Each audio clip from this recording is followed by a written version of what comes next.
everyone, this is Brenda from Mainly Hybrid Homesteading. Welcome to my kitchen.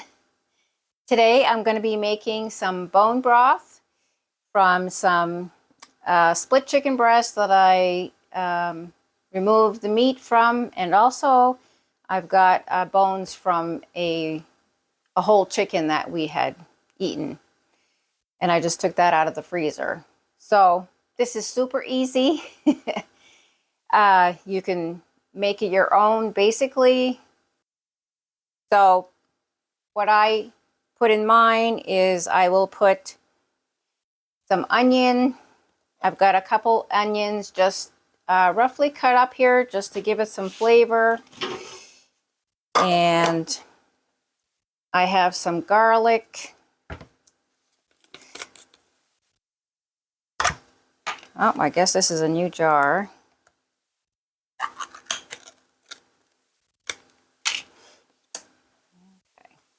So I like to put, this is a big stock pot. I want to say it's about 20 quarts. So I'm going to be, it's going to be about 3/4 full. So I'm going to put 3 heaping tablespoons of garlic. And certainly if you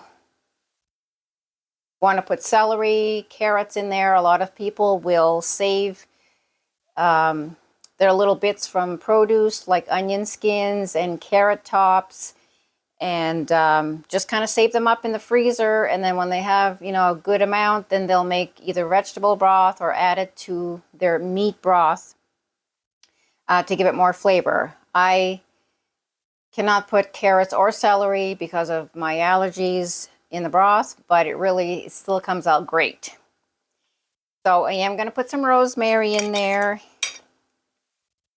And I usually put a good handful.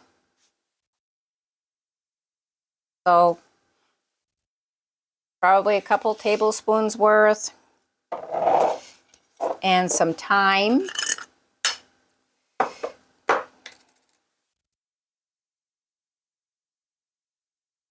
Same amount. And parsley flakes, probably about 1/4 cup. I've been doing this so often that I just kind of eyeball things now. And we're going to put some bay leaves. So I'm probably going to put, well, these are pretty big. I'm going to put a couple of these. If they were smaller, I'd probably put 3. And we are going to put some apple cider vinegar. So I'm probably going to put like 4 tablespoons. So if you're doing a smaller amount, you would, if you're just using a regular small soup pot, then I would probably just put 1 tablespoon. But the apple cider vinegar helps leach out the nutrients from the bones, the collagen, and all the great amino acids in there. This is super healing for your gut health. And if you're knowledgeable about gut health, it's everything in your body is connected to your gut health, especially your brain and your other bodily functions. So, we've almost forgot the sea salt. So we're just going to do a little bit of that. That was probably about 1/2 tablespoon. I don't like to put too much because you can always add more after the fact. We use this to make soups with. Tim loves to just drink it, as a hot beverage. So we're going to fill this up with water, and I'll show you how much we had in there. So this is our ingredients. Here's the frozen chicken bones, and we're just going to fill this with water.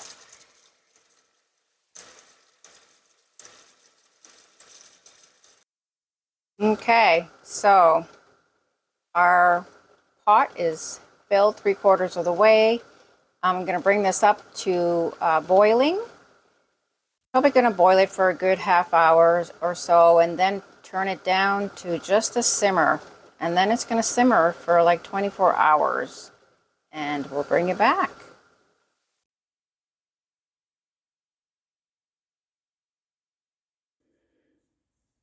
So the broth is done. I'm just going to strain it and let it cool overnight so I can skim the fat off of it in the morning, and then we'll be canning the broth.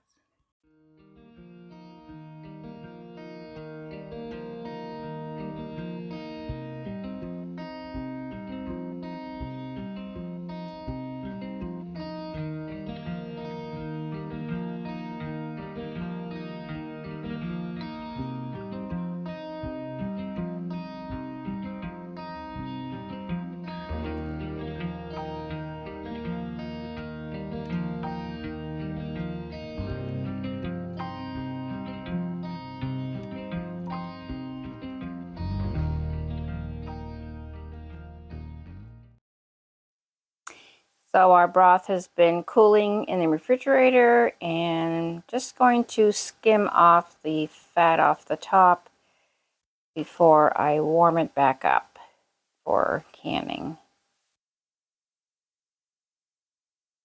There's really not that much here because I did trim a lot prior to boiling the broth. Soup right now, but you could also freeze it or can it. When I'm freezing it, I will use canning jars, but I will leave a good 2 or 3 inches headspace, and I won't put a cover on it. I'll put a little saran wrap and stick it in the freezer. Sorry, Tim's running the pressure washer outside. So because it's going to expand when it freezes, so once it has completely frozen, then I will put a regular cover on it, and it's good for, you know, a few months. You can defrost it in your refrigerator and drink it, or use it in soup or whatever. Flavor some rice. But today I'm going to be canning the broth, so if you want to stick around and see how I do that, you're welcome to join me. If you're not interested, then I hope you have a great day. But we're going to get going here. I'm going to be warming this broth back up and getting it ready for canning. Okay, so we're ready to get the broth canning. Everything is hot, though we've warmed up the broth. I have my jars sitting here in hot water, and they're also filled with hot water. I didn't get them up to boiling, but I just want them warmed up, so I'm not putting hot broth in cool jars and causing a temperature shock and risking my jars breaking. Also have our lids here in hot water, and my canner has the water in it already, and that's been warmed up to hot. I didn't bring it up to boiling. I didn't want any to evaporate, but so everything's ready. So I prefer to use all metal utensils if I can, especially when I'm working with hot food or hot liquids. I don't want any of the particles of plastic leaching into my food. So I'm going to start by emptying one of these jars of water. And we are going to be filling these up to 1 inch of headspace.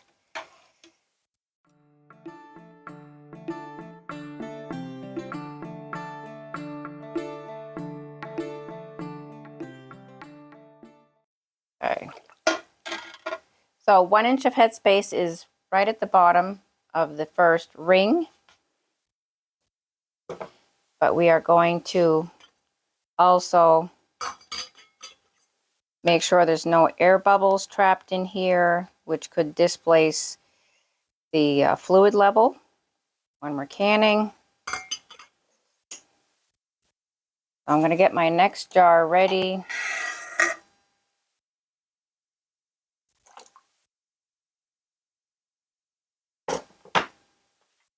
Just going to, I have some vinegar here. Just going to clean the rim. any drops of broth that are on there. And we'll get our warmed up lid on. And we're going to be putting this on finger tight. So you're not going to crank it all the way. You're not going to tighten it as much as you can. You're just going to stop when it starts to tighten up. And so everything's hot, so I'm going to be using my jar lifter here and putting it in the canner.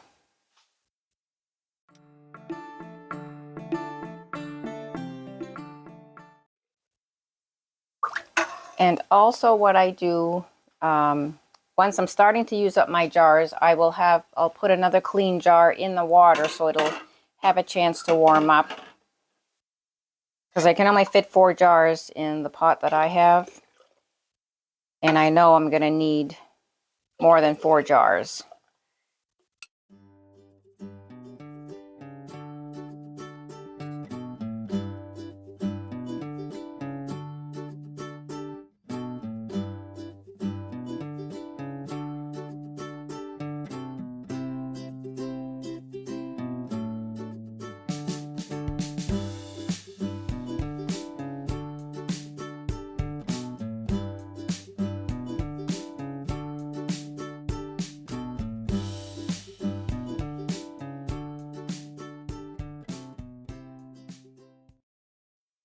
And again, just passing our little spatula here along the sides of the jar, making sure no air bubbles got trapped in there.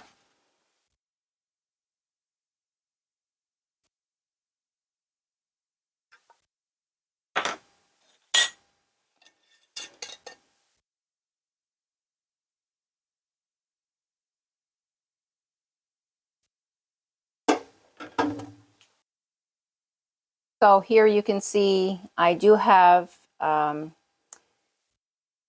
shelf at the bottom, or a liner, can't find the right word right now, to protect the jars from too much heat. You don't want to put them directly in the bottom of the canner.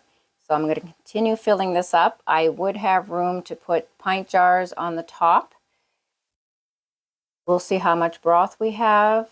This canner is 23 quarts, so not going to have enough for a double layer of quart jars. So you may not have seen that I actually had my jars sitting on some pot holders here, not on my counter, because I didn't want any of that thermal shock happening.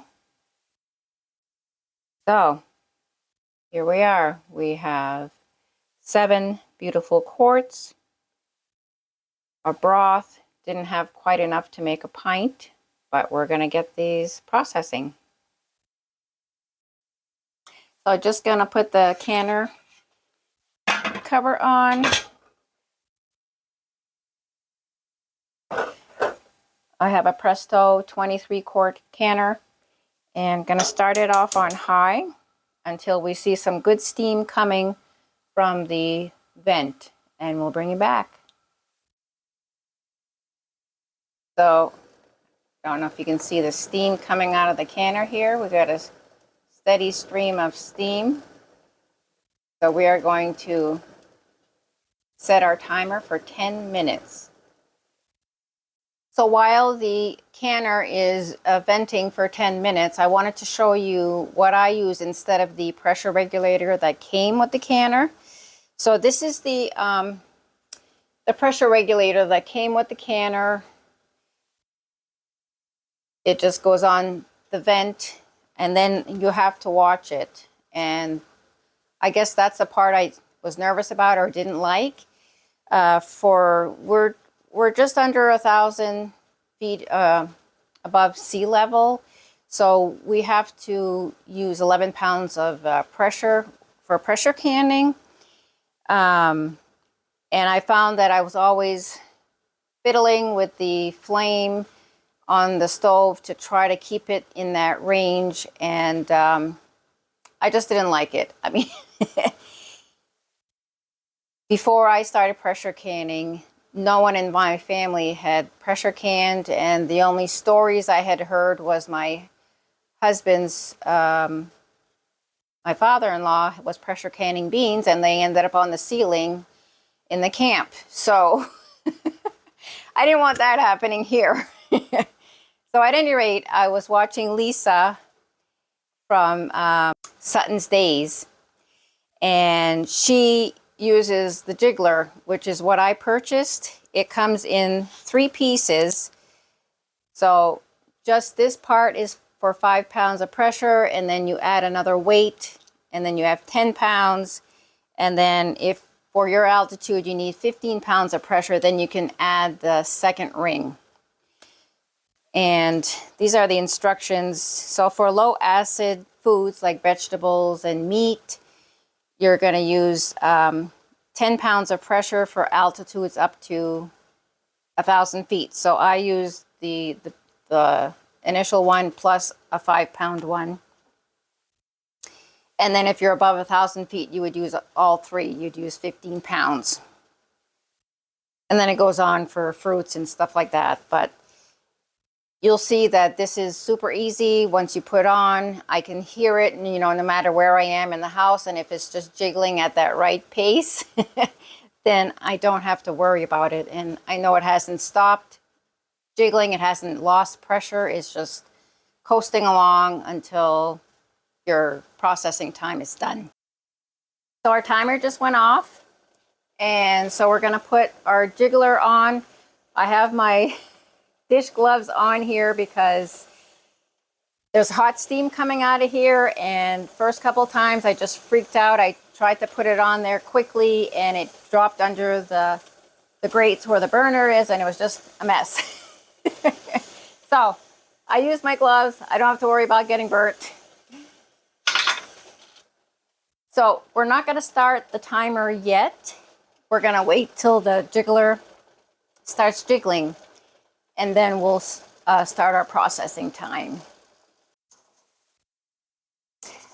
Okay, so I'm redoing this segment because my audio wasn't working in the first one.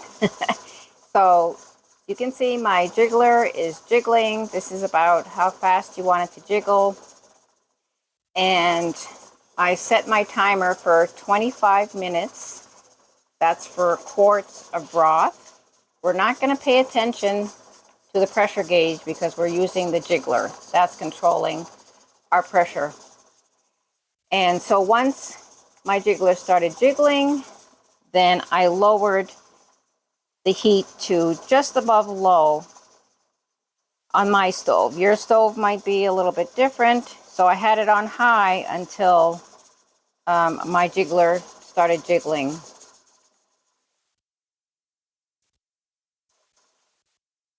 So we're going to let this process for 25 minutes for the quart-sized broth, and we'll let you know how it comes out.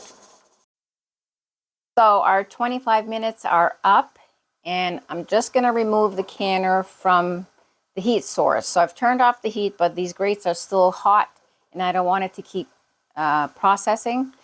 So I'm just going to gently lift it to the back burner. And we're going to let that cool until the pressure on the gauge is 0. So one thing you do want to pay attention to is if you do have a glass top stove or electric burners, you may want to make sure that you can use a canner on your stove. Make sure that it can take the weight. And if you are using a glass top and you can use a pressure canner on it, then when you're moving the canner, you don't want to drag it along. I'm not strong enough to really lift it completely. So I do kind of shimmy it across the grates to get it away from the heat. But just something to keep in mind before you even purchase a canner, or if you have a canner and you're wondering if your stove is compatible. So we'll bring you back when the pressure is down to 0 and the next step. Okay, you can see that our pressure gauge is down to 0, and all we're going to do right now is just remove the Jiggler. We're going to leave it alone for about 10 minutes and then we will slowly take the cover off.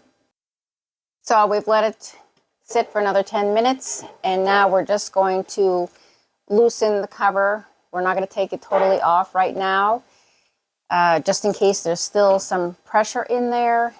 We're just slowly releasing things. So again, just going to leave this for a few minutes and then we'll take the cover off and get the jars out.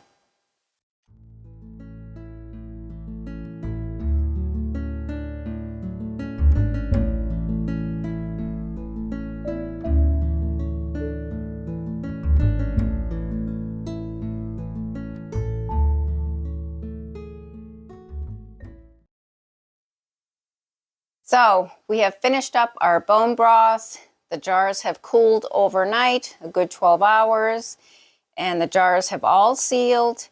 And what I already have done is I removed the rims and I filled my kitchen sink full of warm soapy water and just washed my jars, paying attention to the rim area. Again, re-inspecting the jars, making sure that they have sealed, and you just don't want any juices or little food particles left on the jar, which can grow bacteria. So these are all clean and dry. I have labeled them with what kind of broth it is and what day I did it. And I'm going to store them. They recommend storing them without the lids, without the rims, I'm sorry. So that's it. Very simple, inexpensive, making use of, the bones that you would normally throw out. And I've actually got more in my freezer that need to be used up. I want to thank you for joining me today. Please like and share this video and subscribe if you haven't already done so. We love to have more subscribers and more comments on maybe what you're canning and if you would have done anything differently with this broth.